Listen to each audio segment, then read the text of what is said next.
Halo Friends, di sini kita ada soal tentang sifat polar suatu senyawa.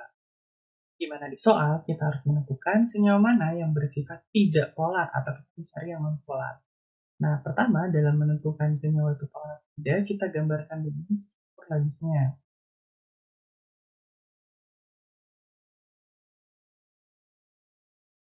Nah, setelah itu kita tentukan kepolaran senyawa tersebut dengan melihat apakah resultan momen dipolnya itu sama dengan 0 atau tidak. Nah, jadi kalau misalnya tidak sama dengan 0, dia polar. Kalau misalnya resultannya itu sama dengan 0, maka dia non polar.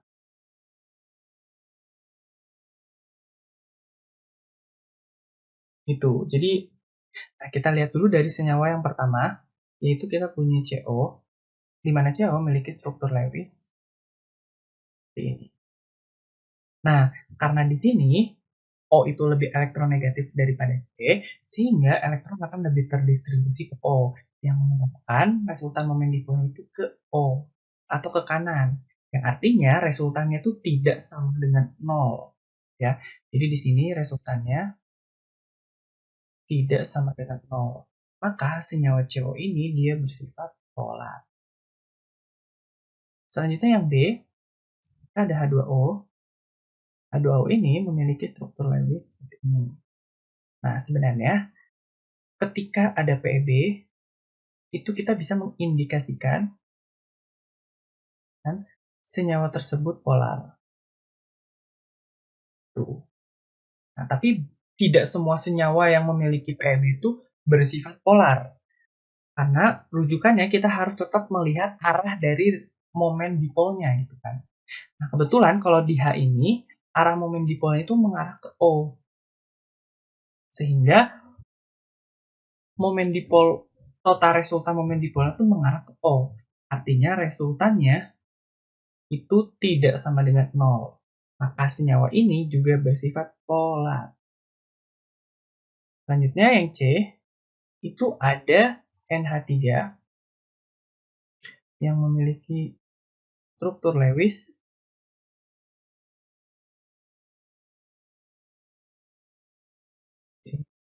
N ini lebih elektronegatif dari A, sehingga momen dipolnya mengarah ke N.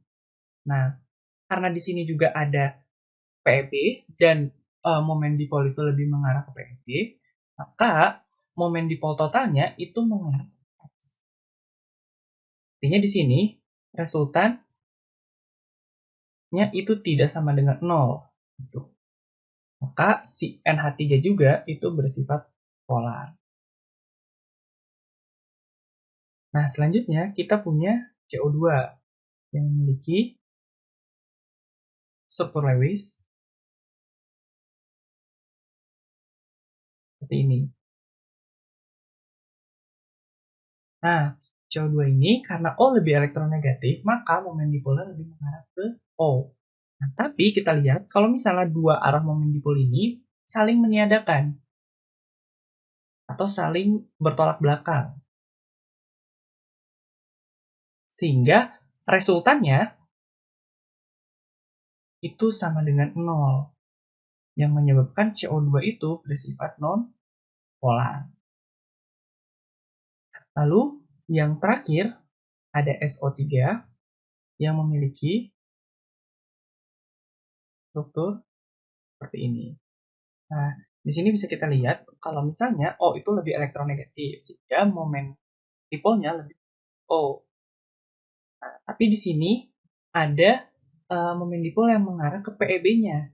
Tapi karena momen dipol yang mengarah ke PEB lebih besar daripada yang mengarah ke O, yang menyebabkan karena di kiri kanan itu saling meniadakan. Kiri kanan itu saling meniadakan.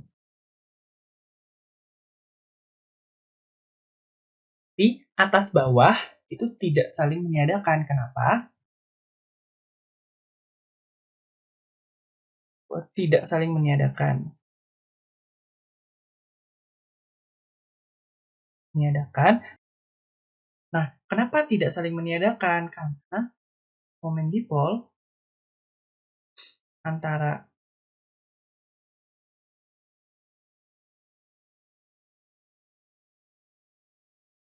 Kenapa tidak saling meniadakan? Karena momen dipol antara ikatan SO dengan PeBDS itu berbeda. Artinya, arah momen dipolnya pasti ke salah satunya yang lebih besar, ke arah momen dipol yang lebih besar, arah resultannya. Sehingga resultannya itu tidak sama dengan 0, yang menyebabkan SO3 ini bersifat polar. Nah, jadi senyawa berikut yang tidak bersifat polar adalah CO2, yang jawabannya adalah B. Sekian pembahasan soal ini, sampai jumpa di soal berikutnya.